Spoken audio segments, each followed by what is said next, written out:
বাংলাদেশের উপর নিবিড় নজর রাখছে ভারত, গ্রেটার বাংলাদেশ মানচিত্র প্রসঙ্গে পররাষ্ট্রমন্ত্রী জয়শঙ্কর। ভারত বাংলাদেশের উপর নিবিড়ভাবে নজর রাখছে বলে জানিয়েছেন দেশটির পররাষ্ট্রমন্ত্রী সুব্রমণিয়াম জয়শঙ্কর। ভারতের রাজ্যসভায় পূর্ব ও উত্তর পূর্বাঞ্চলের বিস্তীর্ণ এলাকা নিয়ে গ্রেটার বাংলাদেশ নামে একটি কথিত মানচিত্র প্রসঙ্গে লিখিত প্রশ্নের উত্তরে জয়শঙ্কর একথা বলেন। ভারত বাংলাদেশের উপর নিবিড়ভাবে নজর রাখছে বলে জানিয়েছেন দেশটির পররাষ্ট্রমন্ত্রী সুব্রমণিয়াম জয়শঙ্কর। গত 31শে জুলাই ভারতের পার্লামেন্টের উচ্চকক্ষ রাজ্যসভায় পূর্ব ও উত্তর পূর্বাঞ্চলের বিস্তীর্ণ এলাকা নিয়ে গ্রেটার বাংলাদেশ নামে একটি কথিত মানচিত্র প্রসঙ্গে লিখিত প্রশ্নের উত্তরে জয়শঙ্কর একথা বলেন। তিনি জানান, এই ইস্যুতে ভারত সতর্কভাবে নজরদারি করছে এবং জাতীয় নিরাপত্তার স্বার্থে প্রয়োজনীয় সব পদক্ষেপ নিচ্ছে। জয়শঙ্কর জানান, বাংলাদেশে তুরস্ক ভিত্তিক এনজিও টার্কিশ ইউথ ফেডারেশনের সহায়তায় পরিচালিত সালতানাতে বাংলা নামের ইসলামপন্থী গোষ্ঠী এই বিতর্কিত মানচিত্র প্রকাশ করে।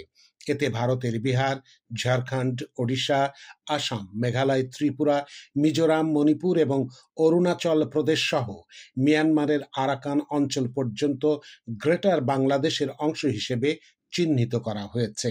মানচিত্রটি চলতি বছরের 14ই এপ্রিল বাংলা নববর্ষ উপলক্ষে ঢাকা বিশ্ববিদ্যালয়ে একটি প্রদর্শনীতে প্রদর্শিত হয় বলে দাবি করেন জয়শঙ্কর।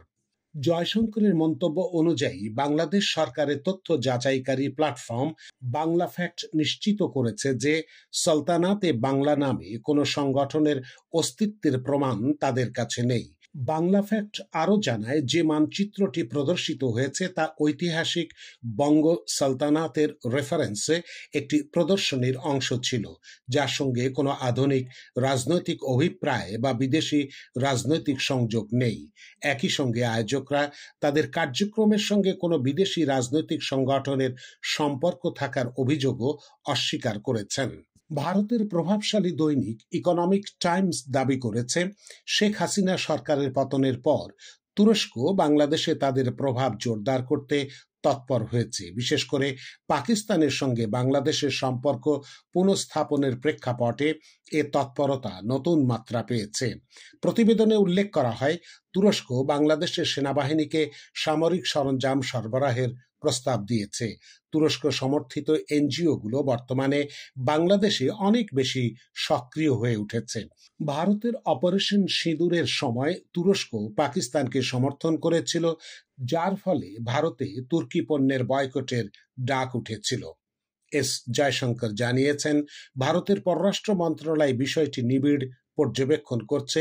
জাতীয় নিরাপত্তা ও ভৌগোলিক অখণ্ডতা রক্ষায় সরকার দৃঢ় প্রতিশ্রুতিবদ্ধ।